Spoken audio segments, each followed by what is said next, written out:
दोस्तों बार बार आतंकवादियों की साजिश भारत नाकाम कर देता है। इससे परेशान होकर आतंकवादी का सरगना रहीम सिद्दीकी खुद भारत आने की सोचता है और अपने कई आतंकी के साथ भारत में घुसपैठ करता है। लेकिन दुर्भाग्यवश उसका मुकाबला जम्मू कश्मीर में कैप्टन जसवंत राणा से होता है और कैप्टन जसवंत राणा उसके सारे आतंकियों को मारकर रहीम सिद्दीकी को पकड़ लेते हैं।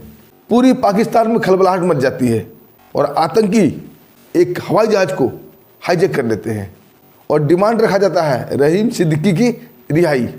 दोस्तों इसका पूरा कमान सौंपा जाता है कैप्टन जसवंत राणा को और मुंबई पुलिस के तेज तर्रार computer mind SP Vikram Singh Rathore को। उसके बाद दोस्तों दोनों जांबाज, दोनों देशभक्त वो गुल खिलाते हैं कि पाकिस्तान के सारे आतंकी मारे भी जाते हैं और रहीम सिद्दीकी का भी वो हाल करते हैं दोस्तों कि पाकिस्तान सदियों तक रोता रहेगा। आइए दोस्तों पूरी कहानी को जानते हैं विस्तार से। दोस्तों कहानी शुरू करें इससे पहले आप लोगों का बहुत बहुत शुक्रिया, दिल से धन्यवाद। आप लोग हमारी वीडियो काफ़ी लाइक करते हैं, चैनल को सब्सक्राइब भी करते हैं। दोस्तों अपना प्यार और आशीर्वाद ऐसे ही बनाए रखिएगा, हम आपके दोस्त आपके भाई हैं।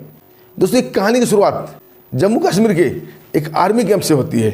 नवंबर का महीना चल रहा था, बर्फ के ऊपर हल्के हल्के सुनहरे धूप उगी हुई थी और कैप्टन जसवंत राणा अपने जवानों के साथ बैठकर चाय की चुस्की ले रहे थे।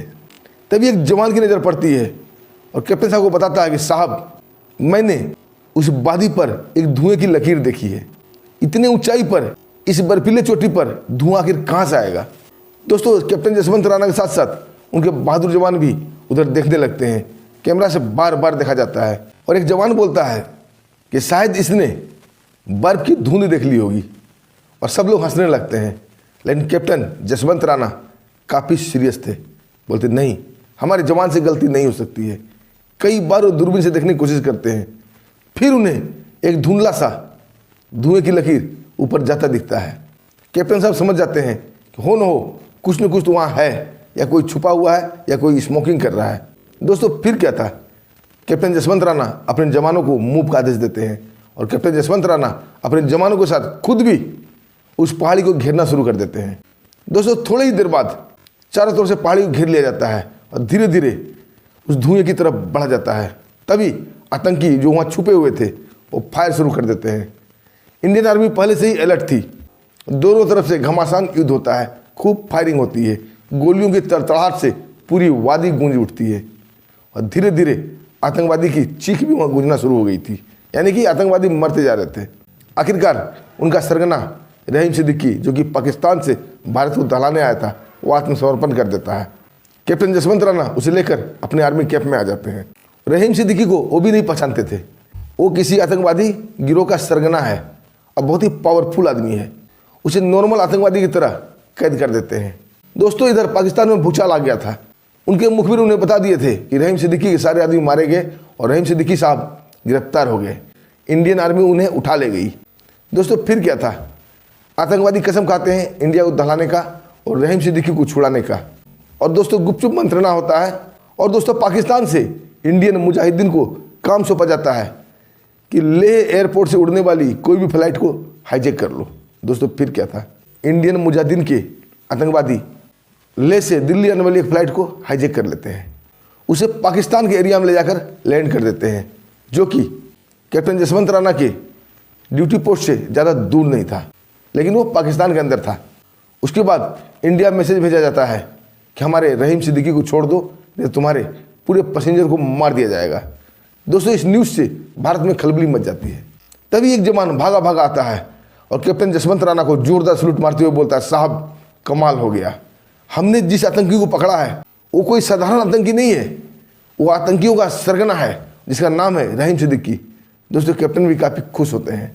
दोस्तों इधर आतंकवादी इंडिया के सरकार से बातचीत करने लगती है और बातचीत का सिलसिला शुरू हो जाता है। दोस्तों मीटिंग पर मीटिंग हो रही थी। भारत में पुलिस के बड़े बड़े ऑफिसर, इंडियन आर्मी के बड़े बड़े ऑफिसर और जासूसी संस्था के बड़े बड़े ऑफिसर भी शामिल थे और आतंकवादी बार बार फ़ोन करके बोल रहे थे कि हमारे पास ज़्यादा टाइम नहीं है, 2 घंटे के अंदर अंदर हमारे रहीम सिद्दीकी साहब को छोड़ दो वरना हम सबको मार देंगे। दोस्तों आनंद फानंद में फैसला लिया जाता है और ये टास्क सौंपा जाता है कैप्टन जसवंत राणा को, क्योंकि कैप्टन जसवंत राणा के अंदर ही रहीम सिद्दीकी था, उन्हें छोड़ने उन्हीं को जाना था। तभी जासूसी संस्था के एक चीफ बोलते हैं आतंकवादी को कि हमें कुछ बातचीत करने का मौका दो, कुछ टाइम दो, क्योंकि कोई भी फैसला हम इतनी जल्दी नहीं ले सकते, हमें सरकार से परमिशन लेनी होगी, सारा सिचुएशन देखना होगा। इधर सारे ऑफिसर मिलकर एक ही नाम बोलते हैं, एसपी विक्रम सिंह राठौर को जल्द से जल्द लाया जाए ताकि कोई न कोई हल निकले। दोस्तों फिर क्या था, एसपी विक्रम सिंह राठौर को मुंबई से तुरंत लाया जाता है और उसे सरकार के प्रतिनिधि बनाकर आतंकवादियों से बात करने के लिए भेजा जाता है। दोस्तों भारत इधर कूटनीति का भी सहारा ले रही थी, सभी देशों में पाकिस्तान की बात उड़ाई जा रही थी और पाकिस्तान यहाँ साफ मना कर देता है, इसमें पाकिस्तान का कोई हाथ नहीं है, ये किसी आतंकवादी ग्रुप का काम है, लेकिन अंदर से पाकिस्तान पूरा सपोर्ट कर रहा था। दोस्तों कैप्टन जसवंत राणा और एसपी विक्रम सिंह राठौर दोनों मिलकर एक गुप्त कमरे में थोड़ी सी मीटिंग करते हैं और तुरंत स्टिंग ऑपरेशन का सामान मंगाया जाता है। दोस्तों एसपी विक्रम सिंह राठौर के शर्ट के सारे बटन कैमरे में बदल जाते हैं, उनके जूतों के अंदर एक तगड़ा माइक्रोफोन लगा दिया जाता है जो बहुत दूर से भी साउंड कैच कर सकता था। दोस्तों फिर क्या था, एसपी विक्रम सिंह राठौर जीप से भारत की सीमा तक जाते हैं, उसके बाद पैदल वो निकलते हैं और कैमरा अपना काम कर रही थी और इधर कैप्टन जसवंत राणा एक रूम में बैठकर सारा लोकेशन वहाँ से चेक कर रहे थे, देख रहे थे कि हाईजैक करके हवाई जहाज को कहाँ रखा गया है। दोस्तों फिर क्या था, विक्रम सिंह राठौर सीधा पहुँच जाते हैं आतंकवादी के पास प्लेन में, पैसेंजर से मिलते हैं, उन्हें आश्वासन देते हैं कि आप लोग डरने घबराने की जरूरत नहीं है, सरकार आपकी सुरक्षा के लिए चिंता कर रही है और आपको छुड़ा लिया जाएगा, बस आज की बात है, आप लोग धैर्य रखें। दोस्तों सबसे मिलते हैं, उनका मेन मकसद था कैमरा के थ्रू सबको दिखा देना कि पैसेंजर का बुरा हाल है और कितने आतंकवादी हैं, कहाँ कहाँ पोजीशन लिए हुए हैं, ये सब उनका मकसद था दिखा देना। इधर कैप्टन जसवंत राणा अपने बहादुर साथियों को, टीम को धीरे धीरे एक एक करके भेड़ चराने वाले के ड्रेस में उन्हें शिफ्ट करता जा रहा था और वो कमांडो अपना पोजीशन लेते जा रहे थे। हवाई जहाज से कुछ ही दूरी पर कोई झाड़ी में, कोई नाले में, कोई पत्थर की ओट में, और धीरे धीरे अपना पोजीशन मजबूत कर रहे थे। और एसपी विक्रम सिंह राठौर का काम था ज़्यादा से ज़्यादा वक्त आतंकवादी को उलझा कर रखना। सब कुछ हो जाता है, इधर एसपी विक्रम सिंह राठौर बोलते हैं ठीक है, मैं अपनी सरकार से गुजारिश करूंगा तुम्हारी मांग जल्द से जल्द मांग लिया जाए। आतंकवादी बोलते नहीं, तुम यहीं से फ़ोन पर बात करोगे, अब और इसी वक्त से तुम भी बंधक हो, तुम्हें यहाँ से जाने नहीं दिया जाएगा। दोस्तों ये सुनकर एसपी विक्रम सिंह राठौर मन ही मन काफ़ी खुश होते हैं क्योंकि वो भी वहाँ से जाना नहीं चाहते थे। इधर दोस्तों कैप्टन जसवंत राणा के कहने पर सरकार उनकी बात को मान लेती है और उसके लिए एक हेलीकॉप्टर बुलाया जाता है रहीम सिद्दीकी को छोड़ने के लिए। और उस हेलीकॉप्टर में कैप्टन जसवंत राणा रहीम सिद्दीकी को लेकर कमांडो के साथ वहाँ छोड़ने जाने वाले थे, जैसे दामाद को छोड़ने जाता है लोग। दोस्तों जैसे ही आर्मी कैंप से रहीम सिद्दीकी बाहर निकलता है कैप्टन जसवंत राणा के साथ और कमांडो बहादुर जवान के साथ, मीडिया वाले पत्रकार उन्हें घेर लेते हैं और सामने पड़ जाता है रहीम सिद्दीकी। एक पत्रकार उनसे पूछता है कि रहीम सिद्दीकी तुम क्या बता सकते हो, तुम्हारे आदमियों ने जिस प्लेन को हाईजैक किया है और बेगुनाह पैसेंजर को मार रहे हैं, क्या उचित है? उन पैसेंजर की गलती क्या है? रहीम सिद्दीकी बड़ा ही ताव से अपने कॉलर को करता हुआ बोलता है, उसकी गलती ये है कि सारे पैसेंजर हिंदुस्तानी है और हिंदुस्तान में जन्म लेना ही उनकी गलती है। दोस्तों ये सुनकर कैप्टन जसवंत राणा का चेहरा एकदम भिंच जाता है, नसें टाइट हो जाती है, लेकिन वो मजबूर थे, कुछ भी नहीं कर सकते थे। तभी दूसरा पत्रकार एक प्रश्न पूछता है कि रहीम सिद्दीकी क्या गारंटी है कि इंडियन आर्मी तुम्हें सही सलामत पाकिस्तान जाने देगी? दोस्तों इस प्रश्न पर रहीम सिद्दीकी भी चौंक जाता है और पत्रकार से बोलता है, ये सवाल आप अपने निकम्मी सरकार से पूछिए और कायर आर्मी वालों से पूछिए। और कैप्टन जसवंत राणा की ओर देखकर रहीम सिद्दीकी बोलता है, कैप्टन इन्हें बताते क्यों नहीं? तुम्हारा देश, तुम्हारी सरकार, तुम्हारे आर्मी वाले हमारे सामने घुटने टेक दिए हैं, अपना सर झुका लिए हैं। तुम 140 करोड़ आबादी वाले भूखे नंगे लोग हो। तुम कुछ दिन पहले हमारे कुछ आतंकी तुम्हारे सांसद तक पहुंच चुके थे। हमारे कुछ ही आतंकी कारगिल में तुम्हारी फौज को दहला के रख दिया था। तुम हिंदुस्तानी अपने देश को भारत माता बोलते हो ना, देखना एक दिन तुम्हारे भारत माता का दामन खींचकर उनका सर शर्म से नहीं झुकाया ना, तो मेरा नाम भी रहीम सिद्दीकी नहीं। दोस्तों इस बात पर कैप्टन जसवंत राणा बेकाबू हो जाते हैं। दोस्तों आगे बढ़कर रहीम सिद्दीकी का कॉलर पकड़ते हैं और बोलते हैं, भीख में मिले देश और दान में मिले हथियार के बल पर तुम ज़्यादा भौंक रहे हो। अगर तूने माँ का दूध पिया है तो सामने से बार करो। तुम और तुम्हारे आतंकी कायरों की तरह हर जगह घुसकर बच्चे और औरतों को मारते हैं, उन्हें बंधक बनाते हैं और उनके दम पर तुम शेर बनते हो। अरे तुम आतंकी अब तक इसलिए जिंदा हो कि हमारे सरकार ने हमारे हाथ बांध रखा है। जिस दिन जंग का ऐलान हो गया ना, तुम्हारे देश में घुसकर तुम्हें जान से मार देंगे। हमारे हिंदुस्तान का एक एक जवान तुम्हारे नपुंसक फौज पर भारी पड़ेगा। तभी दोस्तों सिद्दीकी बोलता है, तो अरे तुम किस बहादुर हिंदुस्तानी जवान की बात करते हो? वही बहादुर जवान जिसका सिर काटकर हमारे पाकिस्तानी फौज ले गए थे। तभी कैप्टन जसवंत राणा बोलते हैं कि सोए हुए शेर पर तो कुत्ते भी हमला कर देते हैं। दोस्तों रहीम सिद्दीकी कमांडो के बहादुर जवान की तरफ देखने लगता है। उन्हें देखते हुए बोलता है, अगर ये कुत्ते साथ नहीं होते ना कैप्टन, तुम्हें मैं यहीं ज़मीन में जिंदा गाड़ देता। दोस्तों ये बात सुनकर कैप्टन जसवंत राणा की नसें तन जाती है और जवान की तरफ देखते हुए बोलते हैं, कमांडो 4 कदम पीछे। दोस्तों फिर क्या था, कैप्टन जसवंत राणा के आदेश पर सभी कमांडो 4 कदम पीछे हट जाते हैं। बीच में एक घेरा सा बन जाता है।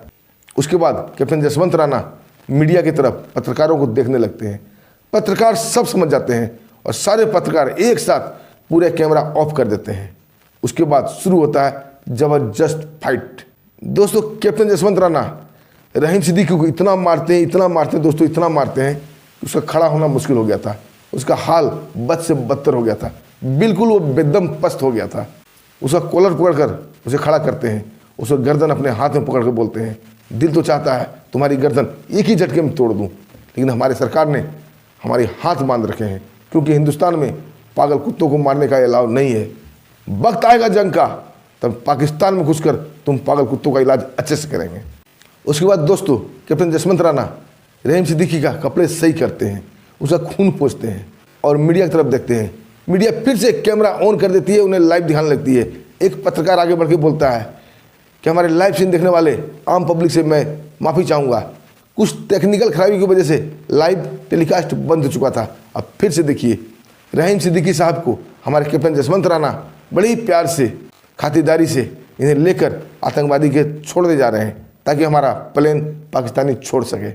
और दोस्तों रहीम सिद्दीकी को लेकर जसवंत राणा एक हेलीकॉप्टर से उड़ जाते हैं उस ग्राउंड की तरफ जहां प्लेन को हाईजैक किया हुआ था। वह हेलीकॉप्टर को उतारा जाता है और रहीम सिद्दीकी के कनपट्टी पर पिस्टल लगा देते हैं।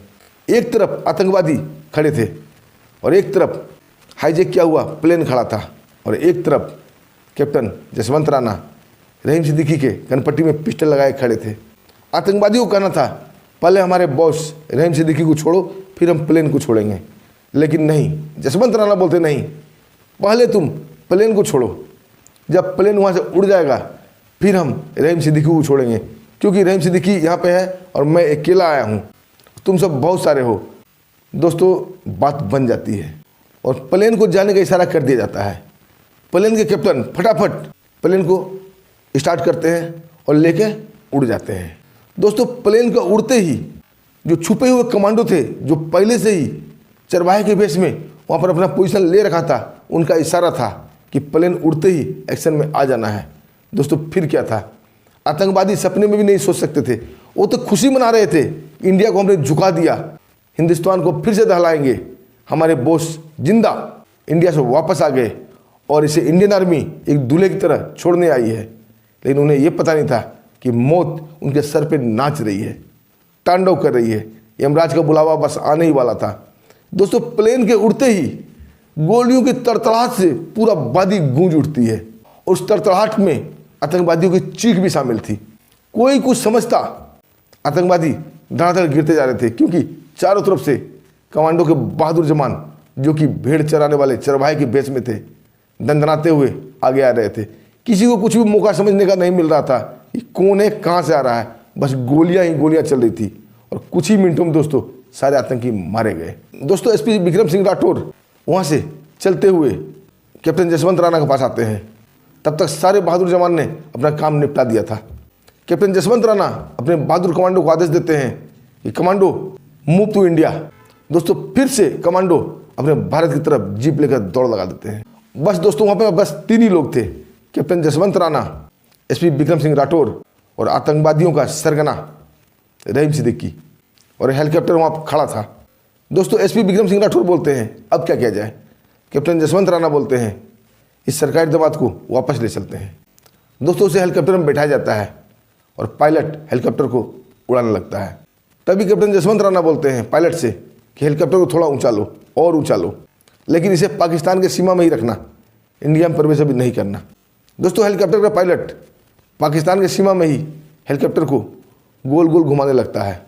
इधर दोनों दोस्त कैप्टन जसवंत राणा और एसपी विक्रम सिंह राठौर बातें करते हैं इसका क्या किया जाए।